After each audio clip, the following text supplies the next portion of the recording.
What's up, guys? So we got a visitor here in town in Sweden. My brother right here. It's his second time in Stockholm, second time in Sweden, and he just had his first midsummer here. What do you think about that? I think midsummer was great. I had a great time. I'm a little bit disappointed that I didn't get to see the frog dance. The frog dance, we didn't do small Grodorna. For those of you that know, that live in Sweden, that is the frog dance. I thought it was very, very funny. The first time I did it was actually in middle school as a middle school teacher, and one of the other teachers said, "Oh, you need to teach this song," and he showed me a video of it. I thought it was a joke when everybody started jumping around a pole like this. So we didn't do the frog dance at our midsummer, but what else did you like? The food, the games, all that sort of stuff? All right, so I have to be honest, the food for midsummer, I found myself tending to go towards more of the meat stuff and less of the fish stuff. Unfortunately, I'm not a big seafood lover, so like the herring and some of the shrimp and things like that, I was not the most fond of, but the meatballs were delicious. The cheese quiche was fantastic, and I really found myself just eating a lot of the little sausages that our party had too. So the little corv and the meatballs, that's me as well. I've learned to like the herring and some of that seafood. You guys eat a lot of seafood here in Sweden, and it wasn't my favorite thing ever, but I've learned to kind of enjoy it the longer that I've been here. For some reason, my parents really liked it right off the bat. Yeah. But I knew this guy might have a little bit of difficulty with that. But usually, if you're not into seafood, they always have meatballs at these sorts of things. So you can always count on some of those types of things as well. What else have we done since you're here? We went to my buddy Frederick's island house.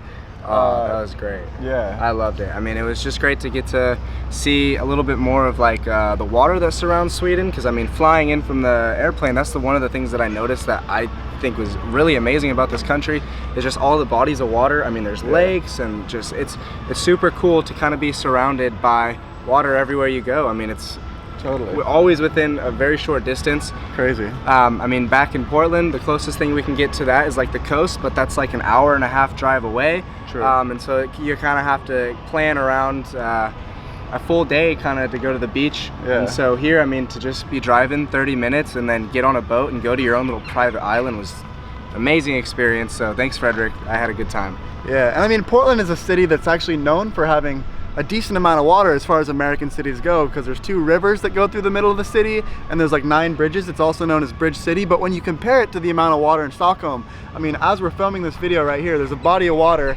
50 meters that way in central Stockholm, and there's another body of water 50 meters that way. If you look at this, there's a bunch of boats right out there. There's a bunch of water, and then on this side, just behind the trees on the other side, there's also a bunch of water.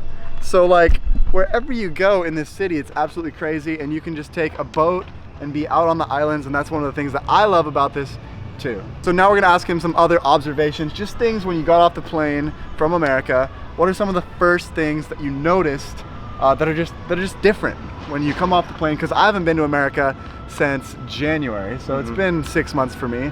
So you're coming at it with a fresh perspective, Sure. having just landed here. What are some of those big differences?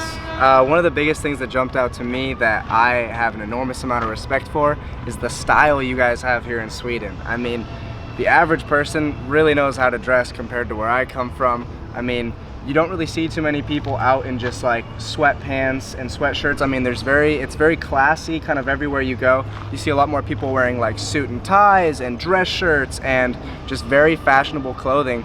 I think that is awesome. I mean, you guys really know how to dress here, and that's something that I'm gonna try to take home back with me, is a little bit of that Swedish style. So Totally. Who knows, maybe I can start a little trend or a fad in Portland.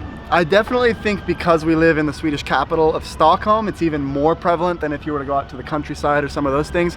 Like if you go to downtown Manhattan, or if you're in New York City, you're gonna see a huge difference of how people dress versus the countryside or some of the smaller cities in America. But with that being said, he's totally right. The people here dress insanely well. And I think some of that's starting to rub off on me, having been here for so long. I just bought some like super nice dress pants. They feel like a freaking tracksuit. They're so comfy. I bought 2 pairs, and while he's here, I talked him into wearing a couple pairs. We just posted some Instagram pics wearing those. Yeah, so we're trying to get that fly Swedish style. You get some dress pants that fit like joggers, and I mean, you can't go wrong with that. So that is a win-win situation for anyone. And this is actually kind of a funny conversation, because when I was in college, it was kind of cool to have a dad bod. You know, you're not like in great shape, but you're just like, you like to party, you like to have a good time. So you're not necessarily with the six-pack abs, but if you had a dad bod, it was like kind of the cool thing. And so I was talking to some people in Sweden about that, because somebody said who has the most dad bod. We were playing a drinking game and we like voted on each other who had the biggest dad bod. And I was like, hey, in America, that's kind of a compliment. That means you're the guy that loves to have a good time and all these things. And then they were like, yeah, well, in Sweden, it's actually cool to look good. And I'm just like, oh shoot. So there just is a little bit of a difference. Like, Swedes really take pride, and I noticed like a lot of designer brands, nice clothes, those sorts of things, being in good shape, and they just pride themselves on that. Whereas in America, maybe it's more cool to stand out and be different and wear bright colors and have a dad bod, for example. So that's definitely one of the first things you notice when you come to a city like Stockholm. Another thing that really jumped out to me too, and this is something that I somewhat disagree with Sweden. I'm gonna say this, just be honest, be real with you guys. The coffee you guys drink here, no creamer. That to me is crazy. I love drinking coffee. I have coffee every morning with my breakfast. And so I like a little splash of flavor. And here, the only really thing you guys add to coffee is maybe some milk and some sugar. So I mean, it's basically like drinking it black. And I mean, I've never had black coffee in America. The only time I drink black coffee is if I'm like desperate to go for a workout or something. I need a little pick-me-up. But that is crazy to me, because I mean, creamer is something that is just, I mean, you don't go with coffee without creamer anywhere. I mean, you go to a Starbucks, any espresso bar, any cafe, they always add some sort of creamer. Yeah, totally. I noticed the same thing. Swedish people are known for having really, really strong, good coffee, but as Americans, we're used to having so much flavor, sweeteners, and those sorts of things in the coffee that it can taste kind of weird. Yeah, and I mean, I know creamer is not the best for you, but you know, treat yourself a little bit, right? Spoil yourself, add a little flavor and a little culture to your life, huh? Definitely. And that's one of the things that you don't really see in Sweden is coffee creamer. You actually have to go to the American store. There's an American store in Täby Centrum where they sell the coffee creamer, but you can't just buy that at like a normal grocery store. And at our home, back home in America, we always have like the hazelnut creamer, the caramel creamer. There's crazy flavors. There's Hershey's, Oreos, caramel, Italian sweet cream. I mean, there's just a plethora of flavors that you can buy. And it kind of makes your normal coffee taste like espresso house, caramel, whipped up chocolate. Yeah, like a Frappino or something. I like that. I like that. But I know that Swedes, they like to have their dark, strong coffee without anything a lot of times. So that definitely takes some getting used to too. Also, the protein in all the foods. Yeah, that's definitely something that I've noticed too, is I mean, there's just so many foods and it always is labeled with high in protein. And I mean, I think that's awesome, because being in America, I look for things that have good amounts of protein just because I'm an athlete and I want to try to get what's best for my body nutritionally. And yeah, I mean, you guys have probably the best tasting protein bars I've ever experienced. They're very good here. Protein shakes at the, I mean, the Pro Pudding protein shakes are very good. The Bear Bells protein bars, we absolutely love all the protein. They even have like protein pasta. We haven't tried that while he was here, but they do have like fortified pasta with extra protein.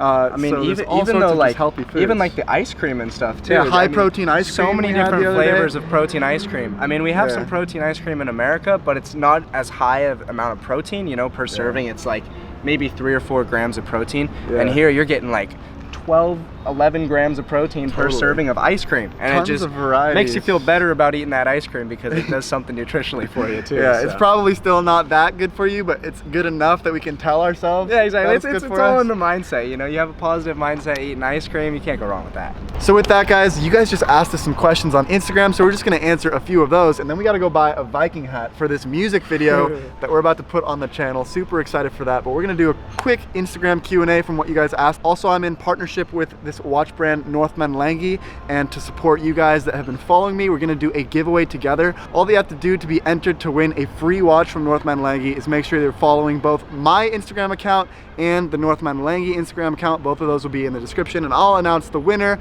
of a free watch of your choice from them next week on my Instagram. So just be sure that you're following both of our Instagrams and you're automatically entered to win that. Okay, first question. We just did an Instagram story eating some fika at the Espresso House in Stureplan. What did you think of the fika? The fika was great. I mean, the fika is still, I know I said this last year when I was here, but fika is one of my favorite parts about Sweden. I mean, going anywhere, getting yourself a nice, you know, I had a Frappino because I like flavor in my coffee. and a little cheesecake to start the day off. You can't go wrong with that. So that is always a win for me. You can never go wrong with fika, and that is one of the topics of the rap song that we're about to film later today. So very excited to work on that, and make sure you subscribe so you don't miss our fika rap music video, which I'm very, very excited for. It's gonna be good. All right, how old is your brother and is he single? I'll just let you answer that really quick. I'm 21 years old, and yes, I am single, and I'm very proud to be single because being single is fun, in my opinion. Did y'all fight a lot when you were younger?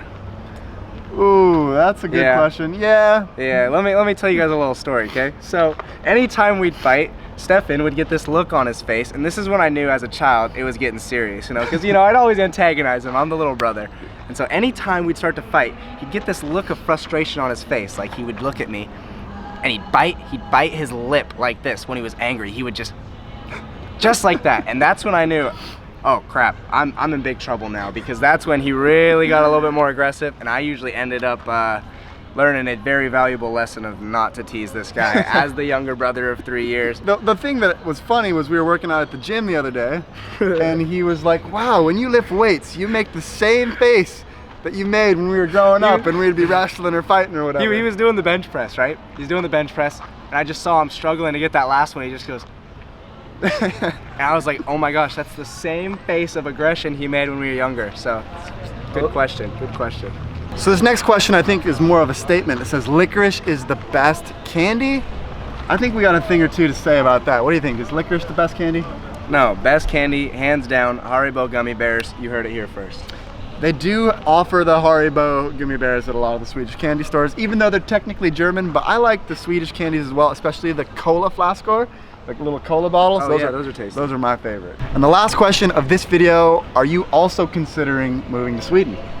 You know, I am. I have actually been in the works of trying to figure out my plan for after I graduate school this next year. I'm going into my last year of university, and I need to come up with a plan for after when I'm done. And a lot of the talks that we've had, I know when we FaceTime, it's always about, would you consider moving to Sweden? And I could see myself living here. I really like it, and I mean, I just miss you, and I think when we're together, life is a lot more enjoyable, and it's good to be with family. Totally. And so, yeah, I just need to find a job here, and yeah, then we'll go from there. But yeah, so if any of you guys want to plug me with a job, then I'm here for it. So let me know in the comments if you think I should come and work with you. So I'm open to ideas. I think he would love it here. Both of the trips he's been on, he's absolutely loved it. We both love European culture and Swedish culture in general. I think it's a really great place, and people are always surprised.